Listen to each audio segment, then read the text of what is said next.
Cycling used to have different rules. It didn't matter what you wore. What mattered was whether you could hold a wheel in a crosswinds, whether you could take your jacket off at 50 kilometers per hour, whether you could descend on roads that were slick, whether you could stand out of the saddle without throwing your bike into the guy behind you. And you earned your spot in the group by how you rode, not how you looked. But somewhere along the way, the rules changed. And one brand, they rewrote those rules, for better or worse, more than anybody else. This is the story of Paranormal Studios, how cycling's coolest brand became cycling's biggest meme, and what it tells us about the sport we all love. Let's rewind for a second. Before cycling was about $300 jerseys and the photos you took while you're having your espresso, it was a craft. It was a culture of quiet mastery. When I was racing in France, a word that I heard over and over again was le métier. Michael Barry has a book by the same title, Le Métier. The craft, the apprenticeship. You learned how to sit on a wheel, how to pull off that rain cape mid-pack, how to corner without changing your line. And what you wore, absolutely nobody cared. Nobody commented. It was the code. It was low-key, function over form. And then came this aesthetic revolution. It was Copenhagen in 2014. Copenhagen is a city built on simplicity, symmetry, and quiet design brilliance. It's also a city of cyclists, not just commuters, but serious road riders, guys who know what they're doing. And amongst them was Carl Oskar Olsen. But he wasn't just another weekend warrior. He was a fashion designer, co-founder of Woodwood, a Scandinavian label for minimalist cuts and high-profile collaborations. They'd done stuff with Nike, Adidas, Barber. His clothes had been worn by artists, rappers, and tastemakers across society. He understood something fundamental. Design isn't decoration. It's not an afterthought. Design is an identity.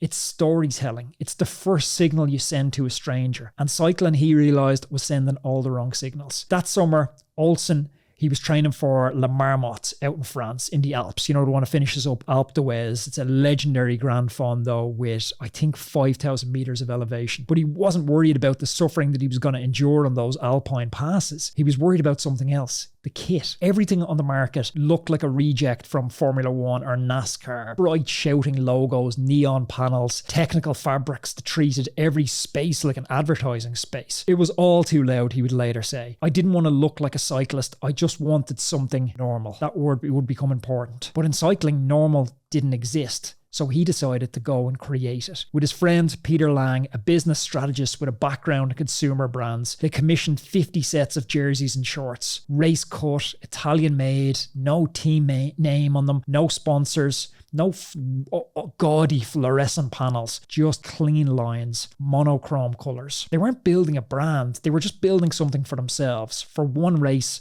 for one ride. But when they showed up for La Marmotte in that kit, something very strange happened. Other riders started noticing them. They started staring at them even. They started asking questions. Some even tried, apparently, to buy the kit off their backs. The two Danes hadn't meant to make a statement, but they had made a statement. And now it needed a name. And they found it in one of cycling's most controversial books, The Secret Race. I've had Tyler on the podcast, Tyler Hamilton, and he's a great guy. But in that book and in that interview, he talks about the secret code of the EPO era, the early 2000s, when doping transformed the peloton into this high-octane performance laboratory, when a rider was climbing too well or he attacked too early in a race, when he was riding almost godlike, like a machine. Other riders, they didn't directly accuse him of cheating, but they looked at each other and they muttered a phrase, pas normal. The French for not normal. It was a loaded phrase, loaded with implication. It meant the rider wasn't weak. The opposite, it meant he was too good, too fast,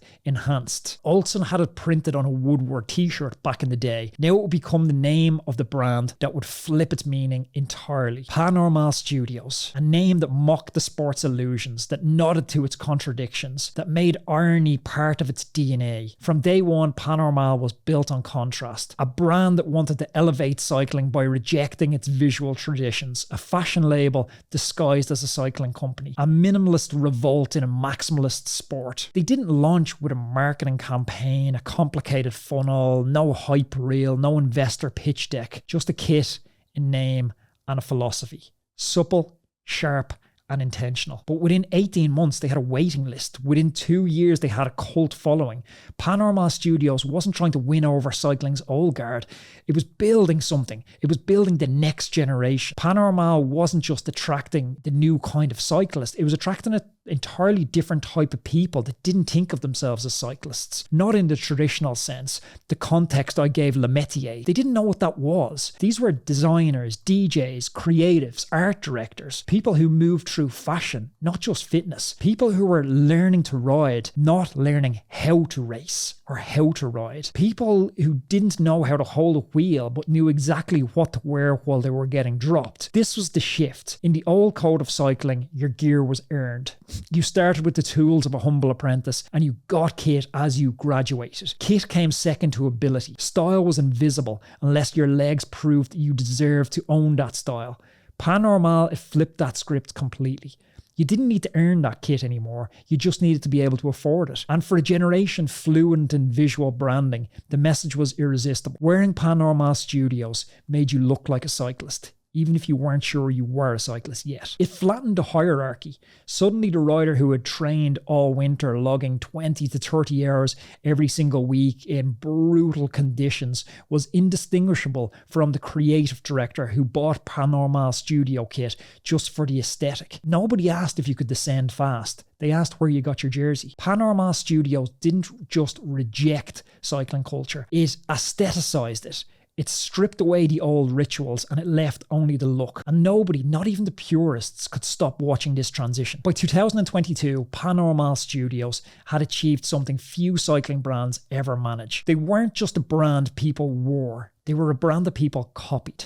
The colour palettes, the typography, the photography style, it was everywhere, from boutique startups to cheap knockoffs on Alibaba. Panormal Studios wasn't just influencing cycling culture, it had become cycling fashion. But for Olsen and Lang, the fashion was never the end point. They had built the brand on irony, minimalism, and this idea of outsider cool. But now they wanted something which is a lot harder to fake. They wanted performance legitimacy. They wanted to be taken seriously, not just by photographers or architects or by racers. They wanted to infiltrate that old guard.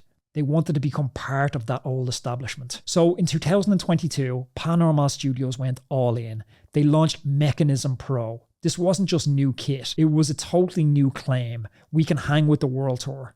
Jerseys with bonded seams, super light bibs, proprietary fabrics developed in Italy, wind tunnel tested, aero profiling. They even went for compression mapping. This wasn't your coffee shop kit. This was World Tour performance ready kit. The photos still looked like an art book, but the pitch, it had changed.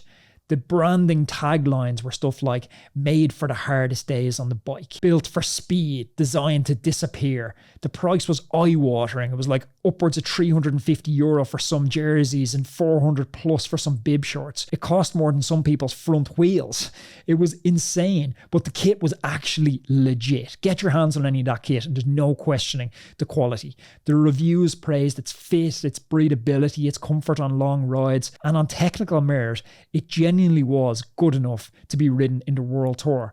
And that's actually where Panormal Studios wanted to be. Behind the scenes, they'd made a push for the World Tour. Meetings were held, proposals were sent, contracts were even drafted, I'm led to believe. The goal was clear: get a World Tour team into Panormal kit. Not just to sell more jerseys, but to complete the story arc. From outsider cool to insider elite. But unfortunately for them, the peloton didn't bite. No team signed. No Grand Tours, Grand Departs saw Panormal Studios on the start line. And in January 2024, the brand quietly confirmed what insiders already suspected. We failed to reach an agreement. No explanation, no apology, just silence. Panormal had tried to enter the most exclusive room in cycling and the door stayed shut. Too expensive? Maybe. Too aesthetic? Possibly. Too not normal? Yeah, almost certainly. Whatever the reason, the message from the pros was clear. Looking the part wasn't enough anymore. The World Tour rejection should have been a setback. Instead, it became something different. It became a pivot. If the paved corridors of professional cycling were closed, there was another road. The surface was a little bit looser. It was a little bit dirtier, and it was a hell of a lot less regulated. Gravel cycling. Gravel, if you remember, had absolutely exploded during the pandemic period. A scene that promised freedom over structure, where amateurs lined up beside pro riders at races like Unbound, where image still mattered. It was the perfect fit for Panormal Studios. And in 2023, they announced the next move. PA Racing, a fully supported gravel team. Not a sponsorship, a full team, built from the ground up. They didn't buy their way into legitimacy with this gravel team, they designed their way into it. PA Racing wasn't an Instagram collective. This was a serious team, a serious roster, and it included real hitters like Amity Rockwell.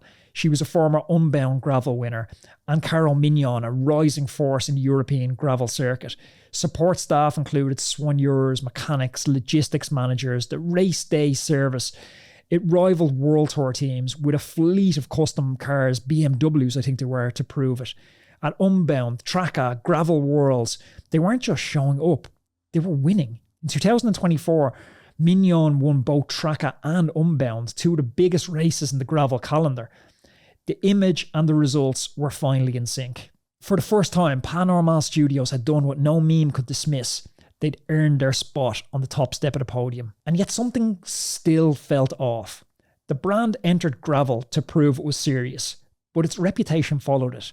Panormal racing kits were absolutely pristine.